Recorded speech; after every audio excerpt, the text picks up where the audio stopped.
You're listening to From the Midlands, the stories of people making a difference across the region.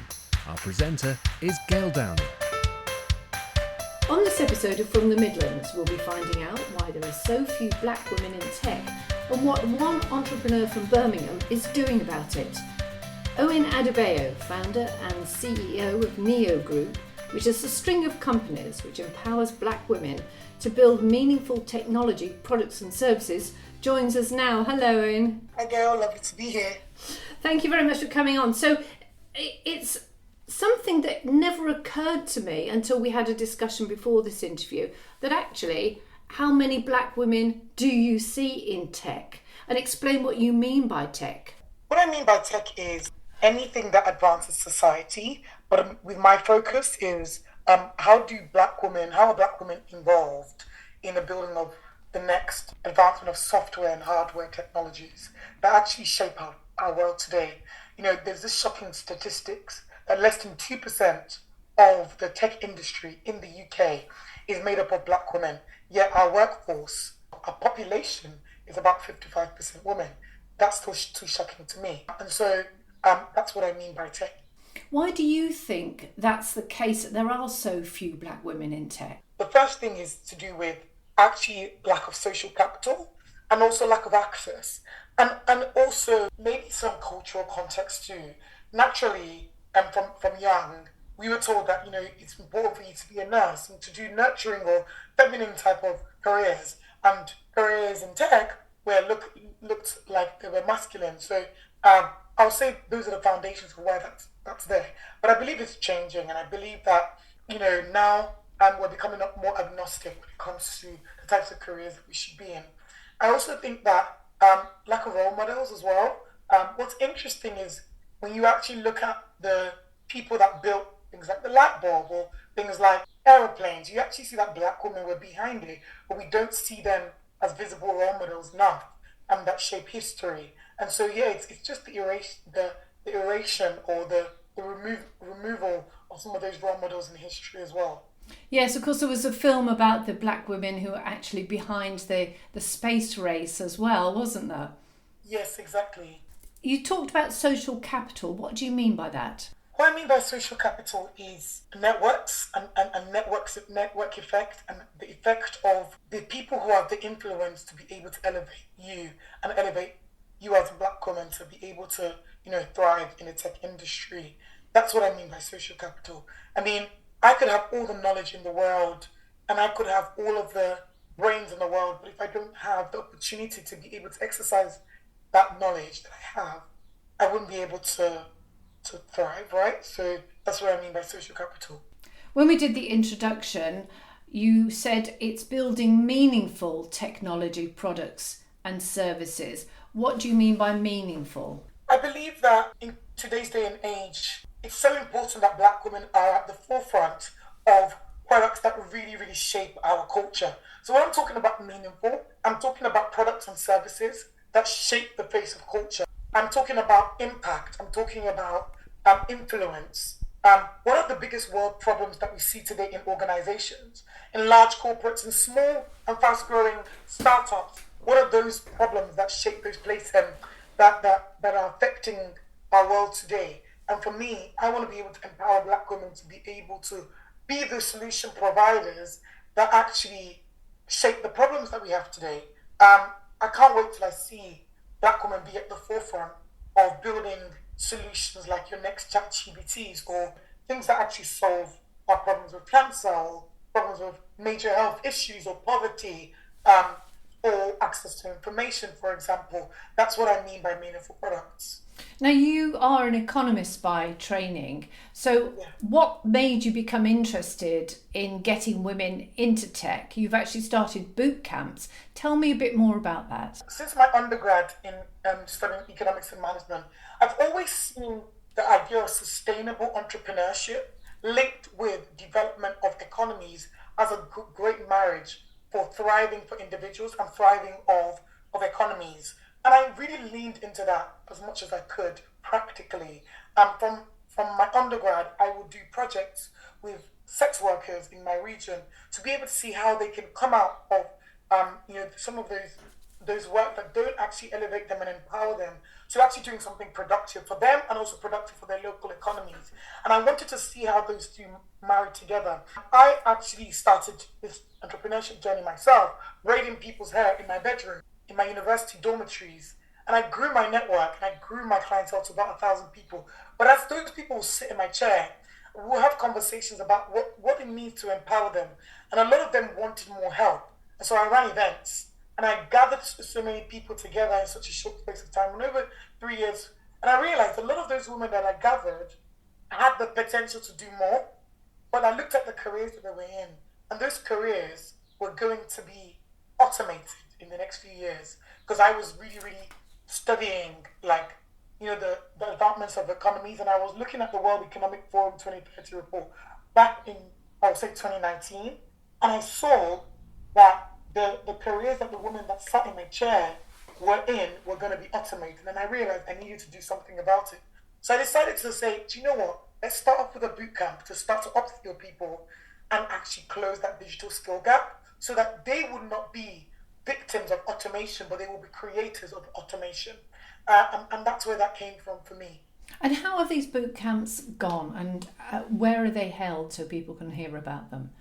Yeah, great, thank you. So the whole point of Neo Group at the moment is to start off with education, and that's where our boot camps come from. The boot camps generally are held online, tutor-led. So if you are a Black woman and you want to maybe learn about software engineering, you want to learn about how to build products in the metaverse, you want to learn about data analysis, you want to learn about beauty, but from a tech perspective, and you can go on bootcamp.neo.co, that's bootcamps.niyo.co, and you can apply for a bootcamp on our website. And if you're eligible, we'll be able to actually take you through a process where you can apply and then come onto our bootcamp. So yeah, they're normally 16 weeks to about 30 weeks for you to learn about tech services and products. And how successful have the boot camps been in actually, as you say, empowering Black women and getting Black women into the industry, software, hardware, data? Yeah, so since 2021, we've upskilled 560 Black women so far. We're set to upskill at least another 180 this year.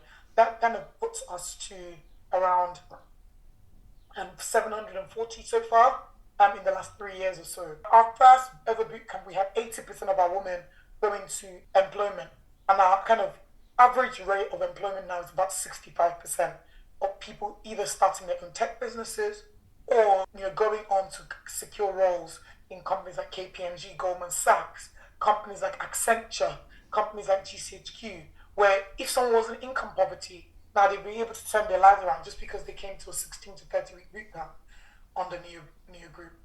And you have big plans for these boot camps, don't you? Yes, we do, yes.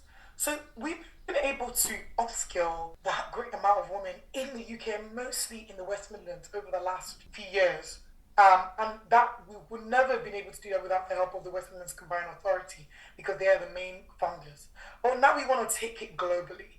And we have this bold mission to upskill 1 million Black women by 2028 globally. Literally, we're bold with it. And we want to be able to take people through a gentler pipeline. And we can only do that through building a tech platform, an edtech platform, that will be able to allow Black women to go from literally zero to C-suite over a period of time. So yes, keep an eye out. We're going to be innovating us further, and it's going to be literally a platform that's powered by gamification, Web3 technologies, as well as AI technologies. When you talk about very few Black women in tech, and you talked about the kind of cultural view behind this, saying, perhaps you should be a nurse, perhaps you should be this, perhaps you should be that, and therefore tech isn't seen as an option. That's one side of it. But do you think that employers also don't see Black women working in tech? Yeah, I think that there's a role that employers ought to take by partnering with organizations like ourselves to understand the importance of inclusion and diversity. We know the stats, right? $1.05 trillion is lost yearly globally by companies because of D&I challenges, by not understanding how to deal with Black women. Now, Black women contribute so much to the global economy, If I take myself, for example, I've literally bootstrapped my business and I've contributed seven figures to the global economy, right? To the UK economy, sorry. That's without nothing, right? Going from zero to where we are today. And so black women tend to be resilient, they tend to be focused because they have so many odds against them, right? So there's a great opportunity for people to be able to have diversity of thought and diversity of opportunity by including black women in their workforce and empowering them as well. I think as well, when we think about black women, we often think about them as a minority, but we don't zoom out of our countries. We don't think about things from a global perspective. Actually, we are a global majority when you think about it. And there's so much talent globally that we're not tapping into if we don't prioritize this group of people. And it's not just black women in tech and boot camps that you're involved in. You're also moving things forward almost back to where you started. You talked about braiding colleagues' hair when you were a student. You're actually going to use tech in the hairdressing industry as well, aren't you? 100%. So that's why we're a group of companies, because although we have an edtech platform, edtech business, that it's almost a training ground for black women to be able to build meaningful products. We have to apply those products into other industries. So we are building the first ever augmented reality powered salon powered by AI and machine learning in the heart of Birmingham. And we look to scale it across the world. Now, for those that are not tech savvy, what does that mean? We're essentially cutting the consultation piece that a hairdresser would have to do using the technology. And so what that looks like is, if you fancy doing a hairstyle, you're not sure how that's going to look on you, you'll be able to try on the hairstyle with our app, as well as in our salon space before you book it. The machine will be able to learn it over time and recommend styles for you over time to be able to tell you what hairstyle suits you, to go and get it done without the comfort of your own home in our local studios or in our partner studios as well. So it's an exciting time in the hair and beauty industry, and we're super excited to see how we can actually revolutionize the beauty industry. I think every woman will be delighted with an AI machine that actually learns what styles suit them, and also they can see for themselves before they trot along to the hair salon. Exactly. So what's next for you? You talked about your global ambitions with the boot camp. You've obviously got the hairdressing and the AI as part of it. What else is for you? Yeah, what's next for me is it's really scaling up. This is not just me. I have an incredible team of about 20 people who are pushing this vision forward. But the next for us is actually scaling up. Scaling up to 1 million, and also, again, scaling up our hair and beauty industry to become this number one hotspot for anything tech and beauty, right? And we want to blow up our brand to the next level. That's kind of what's next for the brand.